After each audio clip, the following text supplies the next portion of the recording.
Oi, pessoal. Hoje nós vamos estudar sobre interação gênica.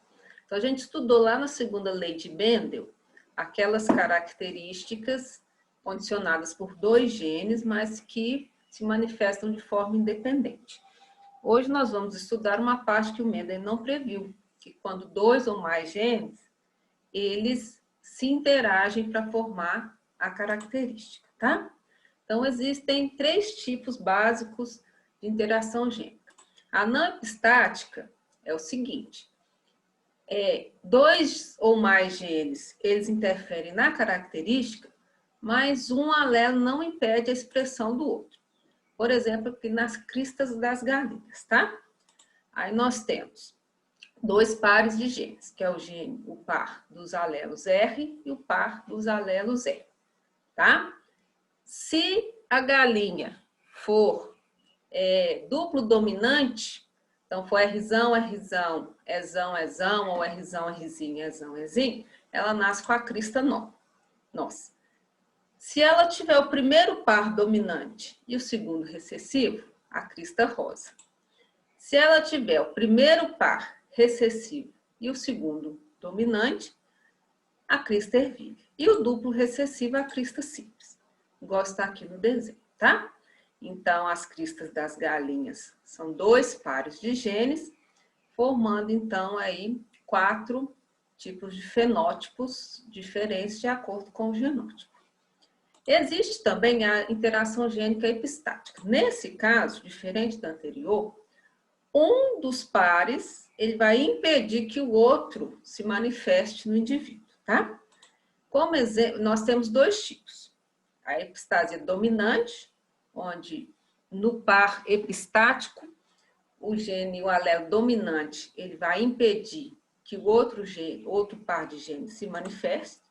E a epistasia recessiva, que o par do duplo recessivo vai impedir, né, que a outra característica do outro par de genes se manifeste, tá? Então, nós temos aqui, na epistasia dominante, um exemplo são as penas das galinhas, que é condicionada pelo gene Czão, que condiciona a pena colorida, né? Então, Czão, Czão, Czão, Czinho. E o duplo recessivo, Czinho, Czinho, vai nascer com a pena branca. Mas tem um outro par de genes, que é o gene Izão e Izinho. Então, se tiver o gene Izão, não vai permitir que apareça a pigmentação, que é a colorida. Então, a galinha vai nascer com a pena branca, ok? Mas o alelo Izinho, então o duplo recessivo, que seria o Izinho, Izinho, ele não interfere no outro par de genes, então ele não impede a pigmentação. Então, vamos lá.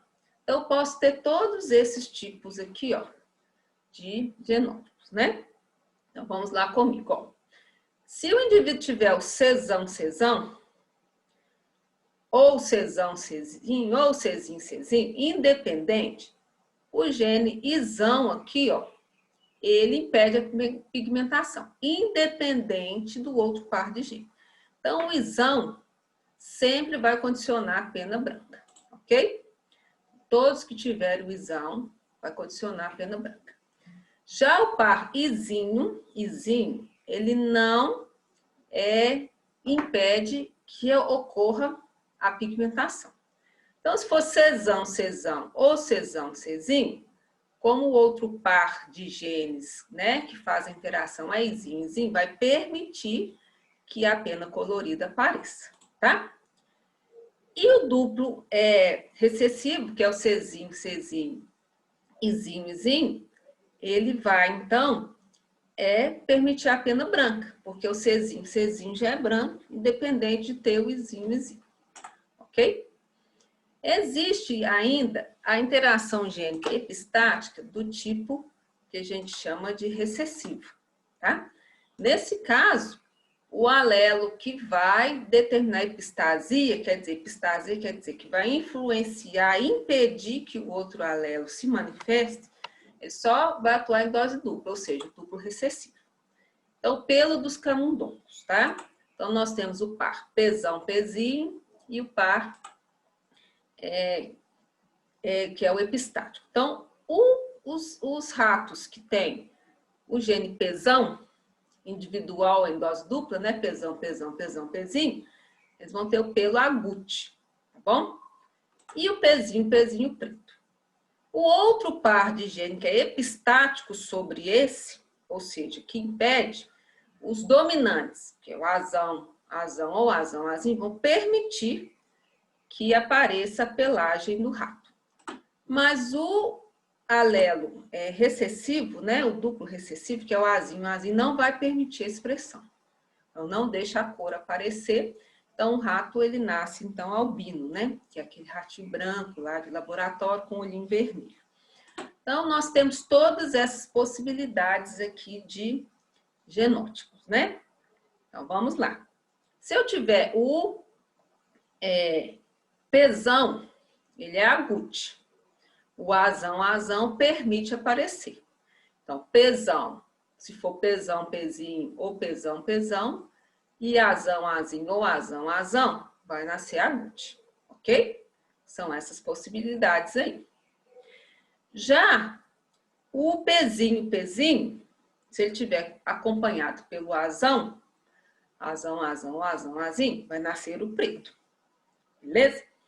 Agora, o azinho, azinho, ele não permite, ele é epistático sobre o gene P, então ele não permite que a coloração apareça. Então, independente se Pzão, Pzão, Pzão, Pzinho ou Pzinho, Pzinho, o indivíduo que tiver o par de genes azinho, azinho, ele nasce sem coloração, que é o indivíduo que a gente chama de albino, tá?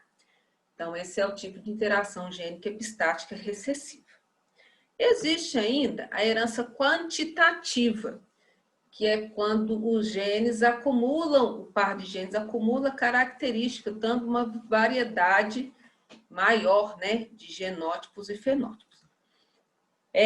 Então, vai acumular, pode ser 2 pares, 3, 4. A gente vai ver um exemplo com 2, que é mais fácil, tá? Por exemplo, a cor dos olhos. Acredita-se que são mais de 2 pares de genes, né? A gente vai estudar os 2 mais conhecidos, os 2 pares de alelos, tá? Então, nós temos o azão e o bezão. Azão, azão, bezão, bezão, que é o duplo homozigoto, vai ter os olhos escuros. Na verdade, aqui não é preto, é o castanho escuro, aquele bem escuro mesmo, quase que dá a impressão que é preto, porque não existe o olho preto, tá? E o extremo, o mais recessivo de todos, que é o azinho, azinho, bezinho, bezinho, ele nasce com olhos azuis.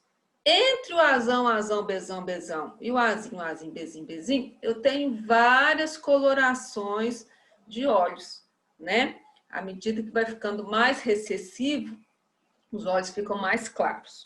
Então, nessa tabela aqui dá pra gente perceber. Olha lá, eu consertei lá castanho escuro, tá? Então, aqui eu tenho o primeiro aqui, ó, é o meu duplo dominante, que é o castanho escuro. Se eu tiver um par duplo dominante e o outro heterozigoto, ó, duplo dominante, que é o homozigoto, heterozigoto, tá vendo? Eu vou nascer com o castanho, que eu chamo de castanho médio, tá? Se eu tiver aqui, ó, o par que eu chamo de um par dominante e o outro recessivo, nasce o castanho médio claro. Já o duplo heterozigoto, que é o azão, azinho, bezão, bezinho, ele nasce com o olho castanho claro, tá?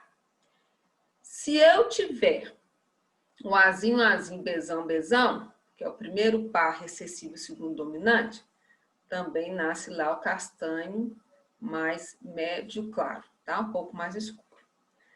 Já os genótipos do bezinho lá, né? Esse aqui e esse, que é o bezinho homozigoto, com azão, azinho, com heterozigoto, vai nascer com os olhos, a cor aqui está diferenciada, mas é aquele verde mais escuro, tá? E o azinho, azinho com bezão, bezinho, nasce com um verde mais claro, aquele olho mais verde mesmo. Até chegar no mais recessivo de todos, que é o mais clarinho, que é o azinho, azinho, bezinho, bezinho. Ok? Então, Aí é uma característica que eu chamo de herança quantitativa. Então, dependendo do par de genes, o olho vai ficando cada vez mais claro. Existem outras colorações que são influenciadas por outros pares que a gente não vai entrar em detalhes aqui, ok? Um exemplo de exercício que pode cobrar a herança, esse tipo de herança de interação gênica, vamos lá. Em humanos, então vou pegar esse exemplo da cor dos olhos, né? Que é condicionado por pelo menos 2 pares de genes, que é o gene A e o gene B, né? Tanto o alelo dominante, azão, quanto o recessivo azinho, bezão, bezinho. Os olhos castanhos claros são duplo heterozigotos, tá? Então, peguei as informações aqui do meu problema. Qual a probabilidade de um casal com olhos castanhos claros, que é o duplo heterozigoto, está escrito em cima, ter uma criança com olhos azuis, né? Então, tem chance aqui? Vamos ver. Então, o casal tem olhos castanhos claros. Então, se são duplo heterozigotos, então é azão, azinho, bezão, bezinho. Os dois, tá? Coloquei o casal, vou tirar os gametas, ó. Primeiro com primeiro, azão, bezão. Primeiro com segundo, azão, bezinho. Azinho, bezão, azinho, bezinho. Né? Então, as 4 possibilidades e azinho, bezinho de gametas. Vocês percebem aqui, ó, que o homem e a mulher, eles têm o mesmo genótipo. Se eles têm os mesmos genótipos, então os mesmos óvulos que a mulher produz, o homem vai produzir os espermatozoides, ok? Porque o genótipo é igual. Aí eu faço aquilo que eu já ensinei. Né? O primeiro espermatozoide fecunda o primeiro óvulo, o primeiro fecunda o segundo, e assim sucessivamente, que a gente já viu na matéria anterior. Dando todas as possibilidades que esse casal aqui tem de filhos que ele poderia ter, todas as possibilidades. Aí eu vou procurar os olhos azuis, que é o duplo recessivo. Então, ele tem que ter o Azinho, Azinho, Bezinho, Bezinho. Se eu procurar aqui, né, eu encontro essa chance aqui embaixo. Ok? Então, a minha resposta, uma chance em 16. Bom, então, por hoje é só isso, que é a herança quantitativa aí. E na terça-feira, eu tiro, então, as dúvidas, ok? Passo mais alguns exercícios para a gente fazer. Até lá, então.